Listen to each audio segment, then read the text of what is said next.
रामकृष्ण हरी। आज 22 तारीख। काल सर्व कार्यक्रम व्यवस्थित पार पडले, परंतु रात्री जेवणाच्या वेळी प्रचंड पाऊस आला, त्यामुळे खूप सारा मांडव भिजून गेला। पण तरीसुद्धा सगळ्यावर मात करून हे वारकरी मंडळी आपली साधना, त्या साधनेला जास्ती महत्त्व देतात। पुन्हा एकदा आज भल्या पहाटे सकाळी सर्वजण उठून पारायणाच्या तयारीमध्ये आहेत। व्यासपीठसुद्धा काही प्रमाणात भिजले, पण व्यासपीठावर सुद्धा तितक्याच उत्साहाने तयारी सुरू आहे।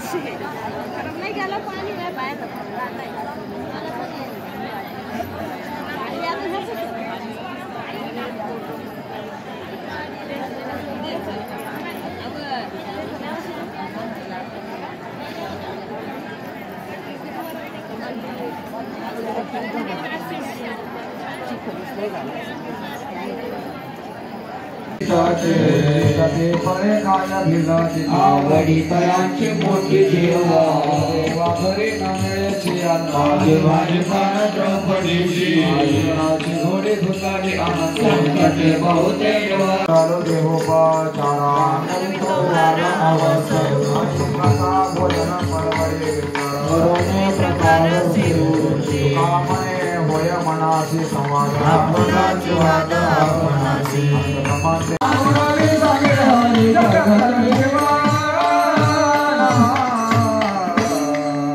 श्री तुकाराम श्री राम सुरवि राम स्वानंद राम चैतन्य भूषण शांत दूषण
स्मरण सकळ विद्यांचे अधिकरण तेची बंधू श्री चरण श्री गुरूंचे जाचे आठवे शब्द सृष्टी अंगवे सारस्वत आगवे जीवेसिये वक्तृत्व गोडपणे अमृता ते पारुखे मने रसवती वळंगणे अक्षराचे भावाचे अवतरण अवतरविते खून हाताचळे संपूर्ण तत्वबोध श्री गुरूंचे पाय हृदय घेऊ सोने ठाय ते एवढे भाग्य होय उन्मेषासे ते नमस्कार होणे आता मुक्तपणे मुक्त मुक्तपणे मुक्त श्रेष्ठपणे श्रेष्ठ सर्वत्र वरिष्ठ आदिशक्ती जगाच्या उद्धारा तुमचा अवतार पावन हे साचार मूढजन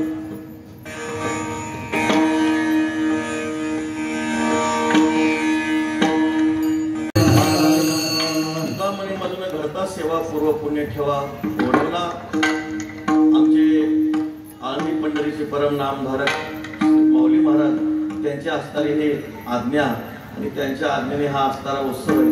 मला वाटते जवळजवळ हा 7वा उत्सव आहे. बरोबर आहे. 7वा उत्सव आहे आणि पहिला उत्सव जसा झाला तसाच 7वा आहे. धन्यत्वाची जगी आदि अंत सांभाळी तुकाराम महाराज वर्णन करतात. असा असणारा भव्य दिव्य उत्सव आहे. असं वाटतंय हा वर्षभर उत्सव चालावा.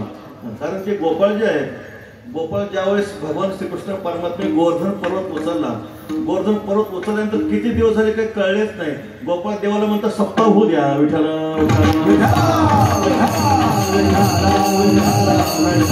वशा मग मानिती सकळ जाय ते पावे मान चाले बोलिले वचन. येतानाच माऊलीने मला सांगितलं आम्ही 7 उत्सव केले म्हणे, पण त्या 7 उत्सवामध्ये स्वतःच्या पदरच्या पैशाने इथं सप्त्याला यायचं, पदरच्या पैशाने माघारी जायचं. विठ्ठल महाराष्ट्र भूमीमध्ये वारंवार होऊन हे जे काही सर्व जग आहे हे जग सर्वांना तुकोबरायांची कृपा प्राप्त होऊन हे सगळं जग स्वानंद साम्राज्याचं जे ऐश्वर आहे ते स्वानंद साम्राज्याचं ऐश्वर जगाने भोगावं. ज्ञानोबरायांची जी कल्पना आहे किंबहुना सर्व सुखी पूर्ण होणे तेही लोकी भजी जो आदि पुरुषे अखंडित हे जे काही सर्व विश्व आहे सर्व सुखाला प्राप्त होऊन या विश्वानं स्वानंद साम्राज्याचं ऐश्वर भोगावं. त्यासाठी माऊलींना उदंड आयुष्य अशा प्रकारचे जे काही सेवेचं जे काही भाग्य आहे सद्गुरू बाबाजी चैतन्याच्या चरणी आपण प्रार्थना करू. माऊलींना भरपूर आयुष्य द्या आणि अशीच प्रकारची जी संप्रदायाची सेवा आहे त्यांच्याकडून करून घ्या. विठ्ठल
पंढरपूरची आम्ही पाया नाही पडणार. विठ्ठल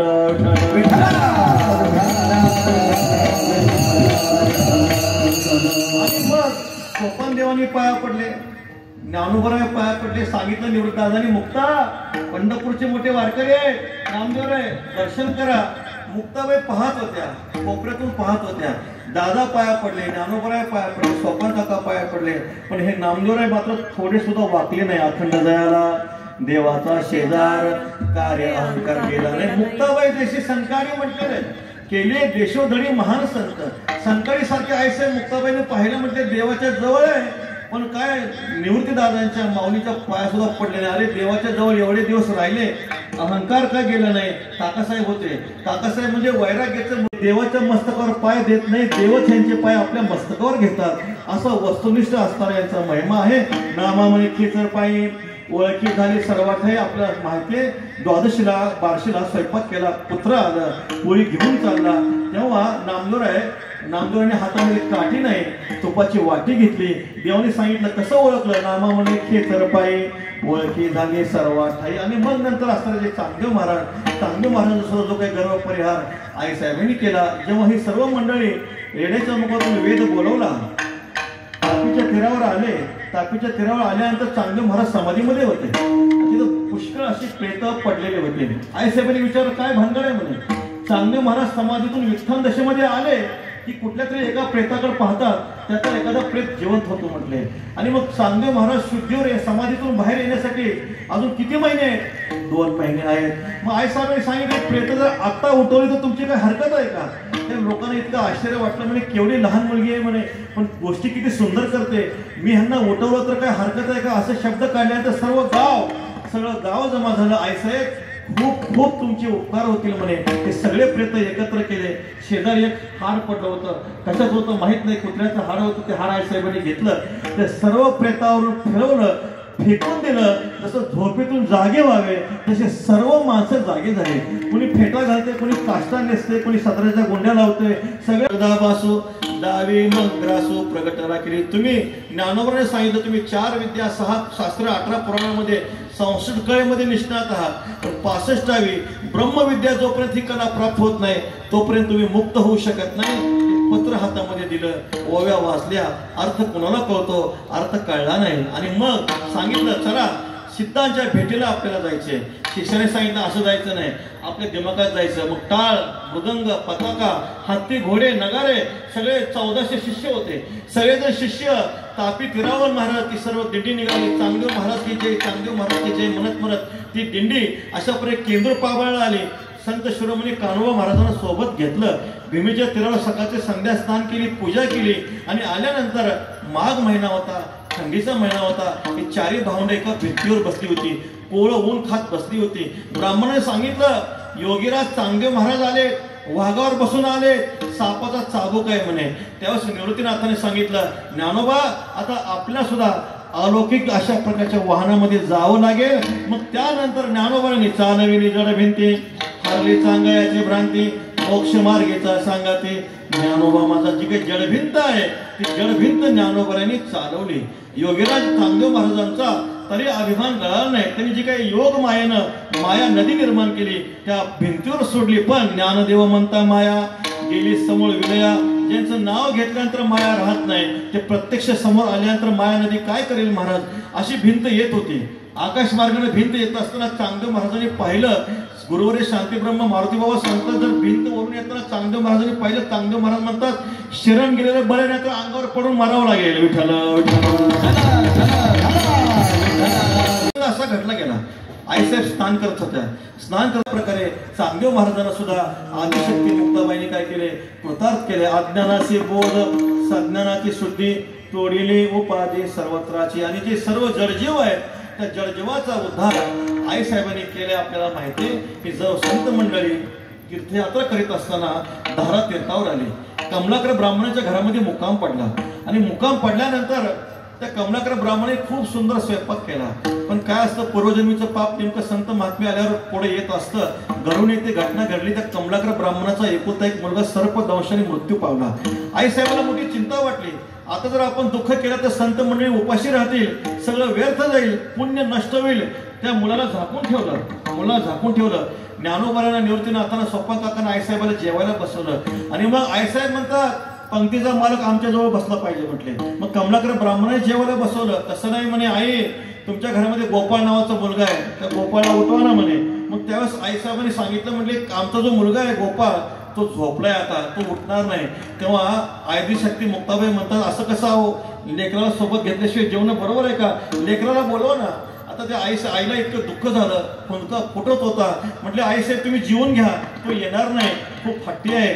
आदिशक्ती मुक्ताबाई पात्रावरून उठल्या, अंगणामध्ये आल्या, गोपाळ गोपाळ गोपाळ अशी 3दा हाक मारल्यानंतर जसं झोपेतून उठावा तसा गोपाळ जिवंत झाला. विठ्ठल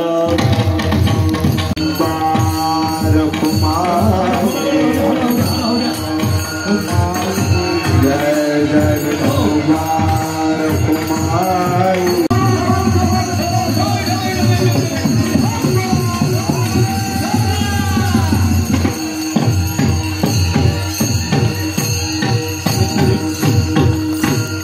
देवाला दुःख झालं, निवृत्ती दादाला दुःख झालं, लहानशा असताना मुक्ताबाईंना अपार दुःख झालं, आकाश शैन्य झालं.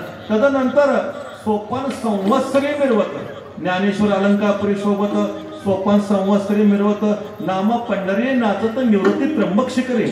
निवृत्तीनाथांची समाधी त्र्यंबकेश्वरला आहे. पुढच्या महिन्यामध्ये मार्गशीर्ष महिन्यामध्ये मार्गशीर्ष वद्य एकादशीची वारी जी आहे, सोपान काकांची वारी भरली. सोपान काकांचा संजीव समाधीचा काय केला, मोठा उत्सव केला. मग खनोनिया भूमिका अमृती शिंपली देखा, महामंगलिक सुखा वेद घोष वर्णिताती, सगळे देवता आले. जसा माऊलींचा समाधी सोहळा केला तसाच सोपान देवांचा समाधी सोहळा केला. देव म्हणते ब्रह्मा होय, ब्रह्मदेवच सोपान देवाच्या रूपाने प्रकट झाले होते. तो सोहळा सिद्ध झाला. आईसाहेबांनी तो डोळा सोहळा पाहिला. त्यावेळेस सांगितलं, देव म्हणते संतासी पुसा, हा ज्ञानदेव असे सरिसा, दिव्य देह आम्हासारखा येईल केतवरी. माऊलीने जरी संजीव समाधी घेतली पण सोपान काकांच्या सोहळ्याला दिव्य देह धारण करून ज्ञानोबर आहे सासवडला आलेच महाराज. आहे काकांचा सोहळा झाला. काकांचा सोहळा झाल्यानंतर पुढच्या माघवारीला संत शिरोमणी चांगदेव महाराजांचा सोहळा केला. भूम तांब्याला चांगदेव महाराजांना संजीव समाधी दिली, सगळ्यांना समाधी दिली. चांगदेव महाराज म्हणजे आईसाहेबांचा पुत्र, आईसाहेबांचा लेकरू. महाराज दादा गेले, मुलगा गेला. आईसाहेबाला खूप दुःख झालं. मुक्ताई उदासी झाली असे फार. आईसाहेब उदास झाले. आईसाहेबांनी अन्न पाण्याचा त्याग केला. म्हणजे आता राहणं बरं नाही म्हणे. दादा गेले, पुत्र जो चांगदेव आहे, चांगला वटेश्वर आहे, त्यांनाही संजीव समाधी धारण केलेली आहे. आता राहायचं नाही. आता आईसाहेब अन्न पाणी घेत नव्हत्या. आईसाहेबांनी अन्न पाण्याचा त्याग केला. मग निवृत्ती दादाने अन्न पाणी सोडलं. निवृत्ती दादाने अन्न पाणी सोडल्यावर जे इतर संत होते त्या सर्व संतांनी अन्न पाण्याचा त्याग केला. आणि ईश्वर पुरातन तापीच्या तीरावर महत नावाचं जे काही गाव आहे तिथं पुरातन सोमेश्वर आहे. परशुरामे तेथे मारेला बाण पाहती पुरातन पश्चिमेश. अशा प्रकारे भगवान परशुरामाने त्या ठिकाणी बाण मारलेले आहे. पश्चिमेला अशा प्रकारे ते सगळं दृश्य पाहिलं. आणि मग सोपान काकांची समाधी झाली, चांगदेव महाराजांची समाधी झाली. झाल्यानंतर मायबाप आपली जी काही मायबाप जिथं जन्माला आले भक्त त्र्यंबक पंत मूळ पुरुष आधी त्याची समाधी आपेगावला गेले. आपली जी मूळ पुरुषांची समाधी त्यांचं दर्शन केलं. झाली 4 जणे या क्षेत्री. सगळ्यांचं दर्शन करून ही 4 भावंड वेरूळला आले. घृष्णेश्वराचं दर्शन केलं. घृष्णेश्वराला पुष्कळ दिवस राहिले. आणि त्यानंतर साधारणतः नरसिंह जयंतीला ही 4 भावंड तापीच्या तीरावर आली. विठ्ठल विठ्ठल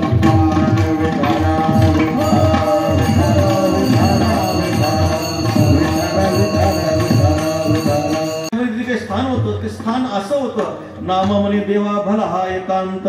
इतका सुंदर एकांत आहे. मार्कंडे ते तप केले. मार्कंडे मुनीच्या तपाचं स्थान आहे.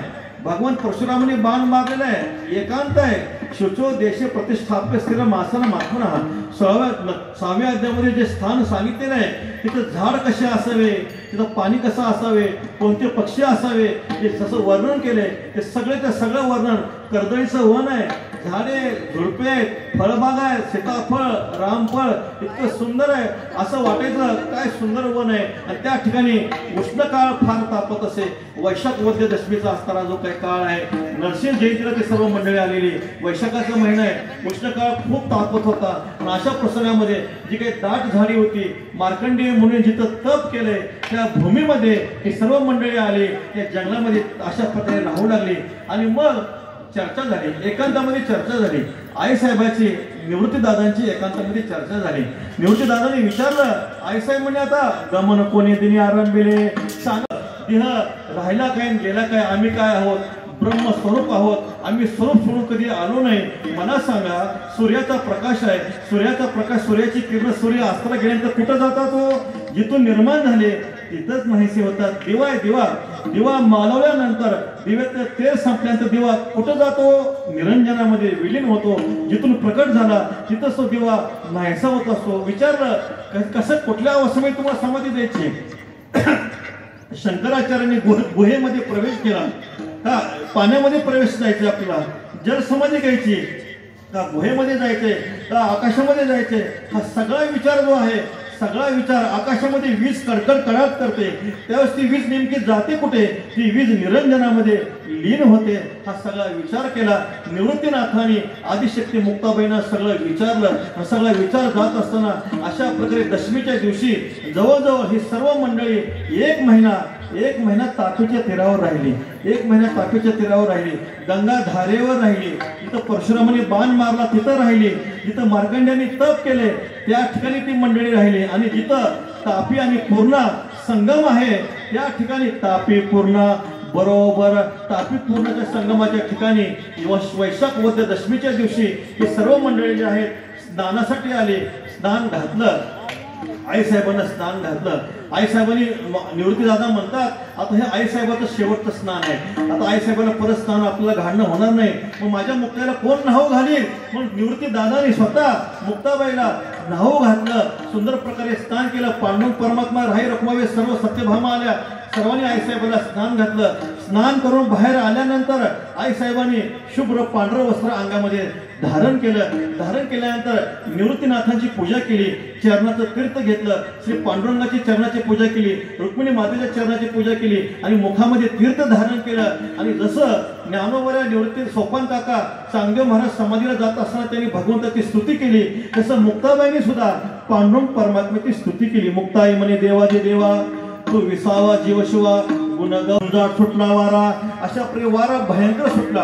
प्रलयच्या विजा वर्षती अपार नामदेवराय वर्णन करतात. प्रलय काळातल्या विजा कडकड कडकड कराव्या तसा विजाचा वर्षाव सुरू व्हायला प्रलयच्या विजा कडकड करू लागल्या आणि वारा झंझाट वारा सुटला. हालती विमाने डोलती विमाने विमान सगळे जे होते देवाचे विमान ते सगळे विमान हलवू लागले. कोणाची शुद्धी कोणाही कोणाची म्हणती नारायण मृत्यू आला. ऋषी म्हणे हरी पातलेसे विघ्न विघ्न आलं. आता काय करावं? हरी परमात्मा पांडुरंगा काय करावं?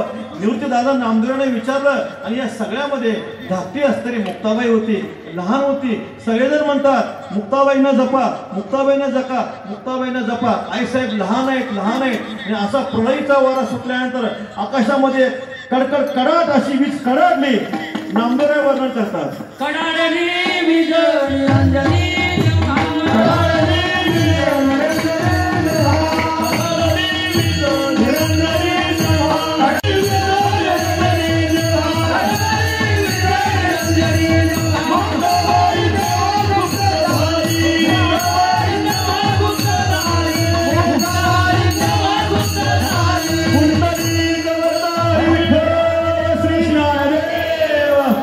आदिशक्ती मुक्ताबाई निवृत्ती ज्ञानदेव सोपान मुक्ताबाई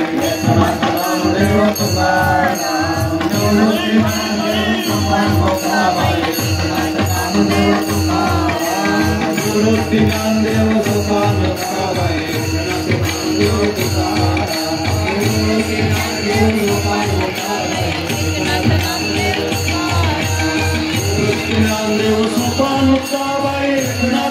एक प्रहर वाजत होत्या.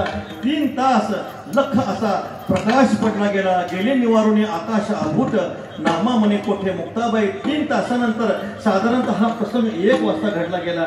आणि मग वैकुंठामध्ये लक्ष घंटा वाजल्या. मुक्ताबाई स्वरूपाकार झाल्या. ऐका कडाडली वीज निरंजनी जेव्हा म्हटलंय आकाशी जेव्हा नाही, आकाशामध्ये वीज कडाडली नाही, निरंजनामध्ये वीज कडाडली. निरंजन शब्दाचा अर्थ आदिशक्ती मुक्ताबाई नाथ पंथाच्या होत्या. नाथ पंथाचं जे काही मूळ मंत्र जर काय असेल अलक निरंजन. अलक म्हणजे ब्रह्मस्वरूप, निरंजन म्हणजे ब्रह्मस्वरूप. अलक्ष लक्ष्मी लक्ष्मी ज्ञानोबा वर्णन करतात. अशा या ब्रह्मस्वरूपामध्ये ज्ञानोबा यांच्या संजीव समाधीचं चिंतन करताना नामदेवराय म्हणतात भीममुद्रा डोळा निरंजन मैदान झाले ब्रह्मपूर्ण ज्ञानदेव.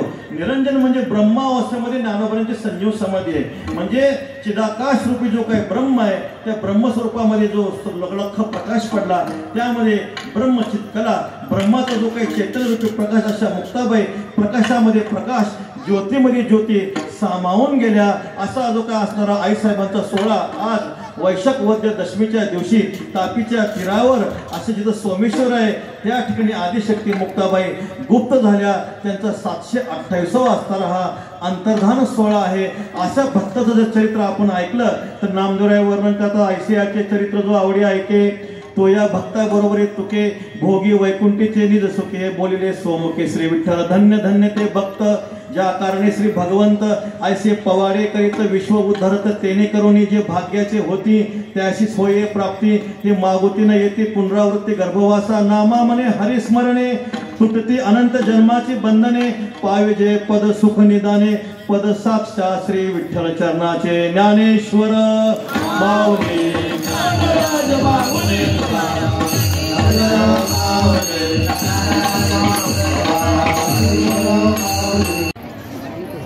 हरिकीर्तन आमचे सचिन महाराज कदम आले. मोठी पंगत इकडे महिला कक्ष आहेत याच्या एवढ्या पंक्तीत लांबपर्यंत शेतामध्ये. शिवाजी दादा शेळके बोटा सप्ताह अध्यक्ष झाला. 5 वेळा समारोह.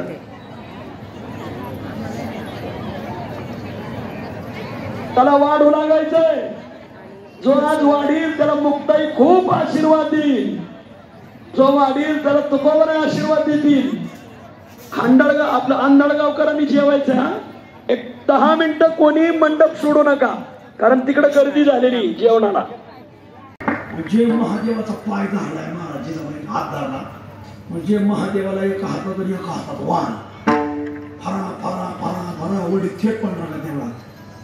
महाराज पांढरंगाला वाण आणि हानी रुक्मिणीच गाभारली.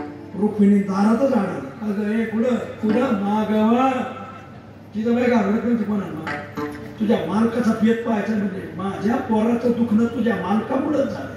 याला म्हणायचं बेटाना कोणाचं बडवा गुरुवाचं आणि मग तुझ्याच मालकामुळं झालं. ज्या दोघीचं भांडण लागलं महाराज देवाला वाटलं हे भांडण तसं मिटायचंच नाही.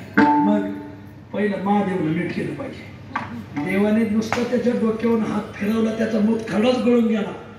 लगवीच सुरू झाली त्याची. लगवीच सुरू झाल्यावर रुक्मिणी म्हणजे अगं पाक त्याचा मूत खडा पांढरंगामुळे गेलाय पण त्याला बाहेर घे तेवढा लगवी होईल. आणि मग आईसाहेबांनी बाहेर गेलो त्याचं सगळं पोट मोकळं झालं. त्याची लगवी पूर्ण झाली. तो महादेव मला आई मला भूक लागली मला जेव. आणि मग जिजाबाईने खालची माती घेतली कपाळाला लावली. माझ्या आंबाबाईचा लय मोठा गुन्हे म्हणजे तिकडे पांढरंगा डोक्यावर हात मारला कमाल झाली. म्हणजे वारकऱ्याने सरकार निवडून आणलं वारकऱ्यालाच पद्मश्री नाही म्हणजे एवढी काय अशोक सराफ नावा चांगली होती.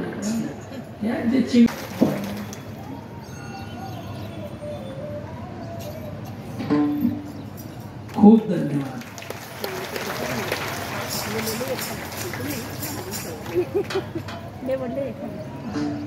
रामकृष्ण हरी. महात्मा गांधींची पंतु इथं भारत माता की धन्यवाद.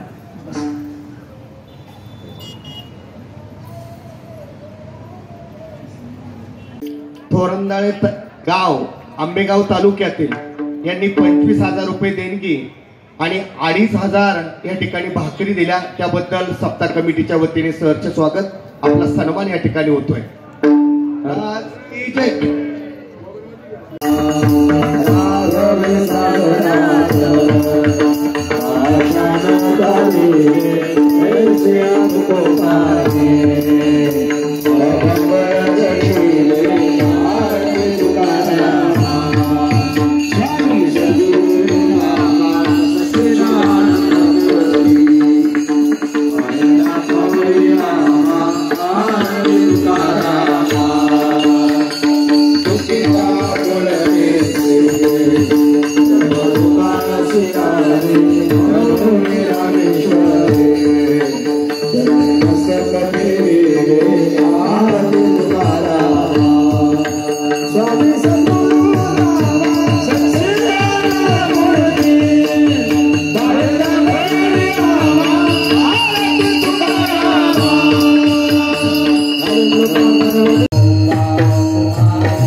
जाना हा निर्धार जीवासी उदार झालो आता उदवीन तुझे न धरल्याने का भयलज्जा शंका टाकीली ठाईचा संबंध तुझमद होता विशेषानंता केला संती तुकोबारांचे अनेक लहान मोठे उत्सव झाले.